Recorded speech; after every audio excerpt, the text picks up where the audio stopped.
Good morning, dear aspirants. Welcome back to our daily current affair channel. I hope you all are doing well and must be preparing for the upcoming exams. Now we will start the current affair of 1st February 2026.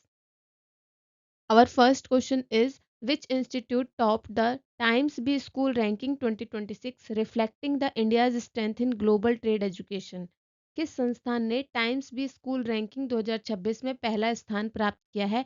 Options are option A Indian Institute of Foreign Trade, option B Indian Institute of Management Ahmedabad, option number C XLRI Jamshedpur या option number D Indian School of Business. Our right answer is option number A is the correct answer. Indian Institute of Foreign Trade IIFT. ये जो IIFT है ये किस मंत्रालय के अंतर्गत आता है? तो ये कॉमर्स एंड इंडस्ट्री वाणिज्य एवं उद्योग मंत्रालय के अंतर्गत आता है और इसकी विशेषता अगर हम देखें तो अंतर्राष्ट्रीय व्यापार और वैश्विक व्यवसाय का प्रबंधन करना ही इसका काम है। और ये जो रैंकिंग है ये भारत के व्यापार और आर्थिक प्राथमिकताओं के अनुरूप वैश्विक स्तर पर जो प्रबंधन और पेशेवरों को तैयार करने की क्षमता को दर्शाती है। Next question number second, which sanctuaries were added to the Ramsar list in January 2026 as welcomed by the Prime Minister of India? जनवरी 2026 में किन अभ्यारण्यों को रामसर स्थल के रूप में शामिल किया गया है? Option A Patna Bird Sanctuary and Chari Dhand, option B Keoladeo National Park and Chilika Lake, option number C Sultanpur Bird Sanctuary and Sambhar Lake या option number D Harike Wetland and Wular Lake. और right answer is option number A is the correct answer. दो ये bird sanctuary add की गई हैं, एक तो Patna Bird Sanctuary and Chari ढांड. तो ये कहाँ पर पड़ती है पटना वाली? ये पड़ती है यूपी में. और चारी ढांड कहाँ है? गुजरात में. ये हमें ध्यान रखना है. और अभी तक कितनी रामसर साइट थी? तो 96 रामसर साइट्स थी, अब दो और ऐड हो गई हैं तो 98 अब प्रेजेंट में है. ठीक है, ये भी हम ध्यान रखेंगे. ये जो रामसर साइट्स होती हैं इनका महत्व अगर हम देखें तो जैविक विविधता और प्रवासी पक्षियों के लिए एक सुरक्षित स्थान माना जाता है.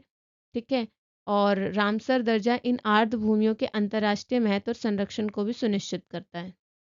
Next question number 3, which programme targets the goal of achieving Lakshya zero dump sites in India by October 2026? Lakshya zero dump site हासिल करने के लिए कौन सा कार्यक्रम शुरू किया गया है?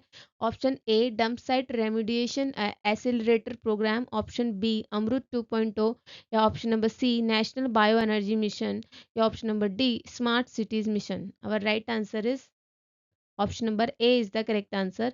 Dump site remediation accelerator programme, इसे हम ड्रैप के नाम से जान रहे हैं. ठीक है, और इसमें 5P की बात की गई है. इसमें political leadership, public finance, partnership, people participation और प्रोजेक्ट मैनेजमेंट की बात. ये स्वच्छता के लिए लिए जाने वाला एक कदम है डंप साइट रेमिडिएशन प्रोग्राम. और इसमें पुराने डंप साइट का वैज्ञानिक तरीके से उपचार होगा और नए कचरे के लिए उन्नत प्रसंस्करण प्रणाली का यूज़ किया जाएगा. और इसमें केवल सफाई नहीं बल्कि शहरों के लेगेसी वेस्ट को पूरी तरह समाप्त करने के लिए एक समयबद्ध योजना स्टार्ट की जा रही है. Question number 4, which classical dance form was performed during the Andhra Pradesh Day celebration at Bharat पर्व 2026? भारत पर्व 2026 में आंध्र प्रदेश दिवस के अवसर पर कौन सा शास्त्रीय नृत्य प्रस्तुत किया गया? Option A Kuchipudi, option B Bharatanatyam, option C Odissi या ऑप्शन नंबर डी कथक. और राइट आंसर इज कुचिपुड़ी. और भारत पर्व कहाँ पे मनाया जा रहा है? न्यू दिल्ली में.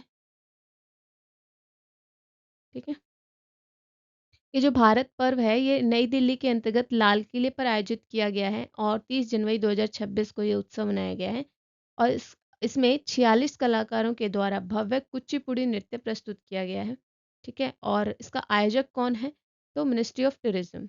और ये जो आयोजन किया गया है भारत पर्व राष्ट्रीय एकीकरण और भारत की समृद्ध कलात्मक विविधता को प्रदर्शित करता है. Question number 5, on which date national leprosy day observed in India? Bharat में राष्ट्रीय कुष्ठ रोग दिवस कब मनाया जाता है? ऑप्शन ए 26 जनवरी, ऑप्शन बी 30 जनवरी, ऑप्शन नंबर सी 2 अक्टूबर या ऑप्शन नंबर डी 7 अप्रैल. Our right answer is option number B is the correct answer, 30 January. ये जो नेशनल लेप्रोसी डे हम सेलिब्रेट करते हैं 23 जनवरी को महात्मा गांधी की पुण्यतिथि पर मनाया जाता है. और इसकी जो थीम है वो 3 चीज़ों पर एम्फसाइज़ करती है। पहला है early detection, timely treatment and elimination of stigma and discrimination. इसमें होगा क्या कि जाग अवेयरनेस और इंक्लूजन के माध्यम से भारत को लेप्रेसी फ्री बनाना है। Next, question number 6. Which portal has been launched by the Ministry of Statistics and Program Implementation to monitor the center sector infrastructure project costing 150 crore rupees and above? 150 crore या उससे अधिक लागत वाली केंद्रीय अवसंरचना परियोजनाओं की निगरानी के लिए कौन सा पोर्टल लॉन्च किया गया है? Option A Paimana, option B Pragati, option C IPMP या option number D Gati Shakti. Our right answer is option number A is the correct answer, Paimana. इस पैमाने पोर्टल की अगर हम फुल फॉर्म देखें तो project assessment infrastructure monitoring and analytic for nation building.